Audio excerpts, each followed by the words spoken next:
Bonjour à tous, eh bien oui, j'étais trop chaud, je pensais vous donner le quintet en 5, alors je l'ai joué, j'ai joué 2 € sur mes 5 premiers, avec léger qui me semblait supérieur, et puis patatras, on a eu une arrivée complètement illogique. Heureusement, j'avais mis Éternel Amour, parce que son nom était extraordinaire, je vous disais que son papa s'appelle Que je t'aime, cela ne s'invente pas, donc j'étais heureux pour son entourage de le voir filer facilement au poteau dans la dernière ligne droite.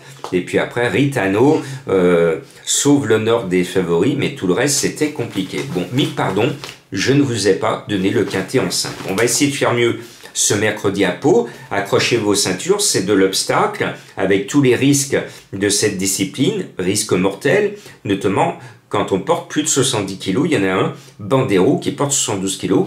Donc, je vous remets ma pétition pour demander d'interdire de faire courir des chevaux à plus de 70 kg, car si on les surcharge de poids, on les rapproche de la difficulté et on leur fait courir beaucoup plus de risques qu'avec un poids plus honnête, et on fait prendre des risques aux jockeys qui sont sur leur dos, des risques mortels. Donc voilà, signez, vous n'êtes pas encore assez nombreux à signer cette pétition pour qu'elle soit prise en compte à Paris.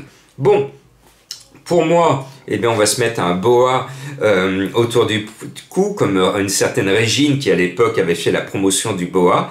Le 9 Black Boa, eh bien, il ne va pas étrangler les turfistes. Normalement, c'est un bon favori, mais en steeple, il n'y a jamais de coup sûr en steeple.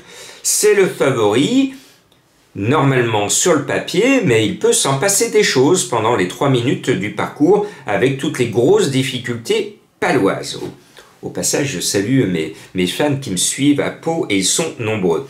Après, je lui oppose, Madame Mel, elle galope sur l'eau, pas très loin de Lourdes, à Pau.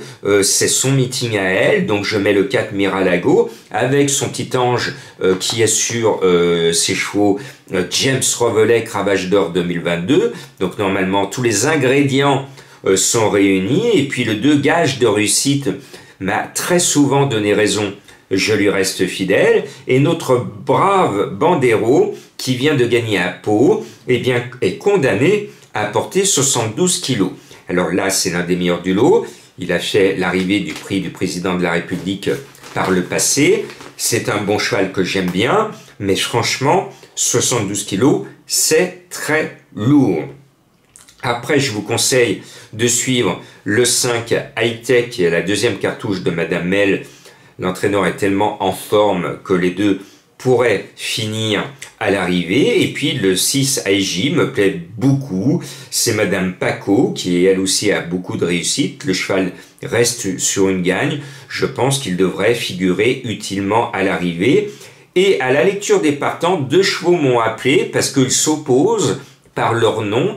Mais il serait assez amusant de voir à l'arrivée du quintet Duo d'Enfer, le numéro 10, et Grâce de Dieu, le numéro 7. Donc il y a Satan, le bon Dieu, qui sont réunis par 2 chevaux interposés. Qui gagnera dans cette partie de bras de fer qui nous dépasse complètement? En tout cas, le 10, Duo d'Enfer avec Luca Giuliani, que j'aime bien, me plaît. Et Grâce de Dieu, dès la lecture des partants, je savais que le cheval allait être dans ma sélection. Attention, le 8 et le 12 sont non partants. Et puis, j'ai deux chevaux mystères à vous proposer. Je rappelle, ce sont des chevaux qui ont des noms amusants. Ce ne sont pas des coups sûrs. Amusez-vous à les trouver, mais ne vous ruinez pas à les jouer. C'est simplement le côté assez sympathique de vous faire plancher sur d'autres courses, d'essayer de trouver mes chevaux mystères, et puis de mettre une petite pièce. Vous mettez une petite pièce gagnante et placée, et puis ça va pas chercher plus loin. Ne vous ruinez pas en massacrant un cheval mystère. Donc je vous rappelle cette méthode. Donc le premier, eh bien, on l'a tous appris à l'école, notamment depuis la Gaule jusqu'à l'époque napoléonienne. Et eh ben vous allez trouver, si vous êtes un bon élève ou une bonne élève, le nom du cheval mystère, le premier. Et puis le deuxième, là on est également dans ce côté historique. On nous a appris à l'école que c'était lui qui avait inventé l'imprimerie. Et moi, en grattant un petit peu, je me suis aperçu dans mes recherches que avant lui, eh bien, il semblerait que les Chinois avaient inventé la même chose, mais chut, on nous l'a pas trop dit. Donc, qui est-il ce deuxième cheval mystère? À vous de les découvrir. Et mille pardons de ne pas avoir donné le quintet en 5.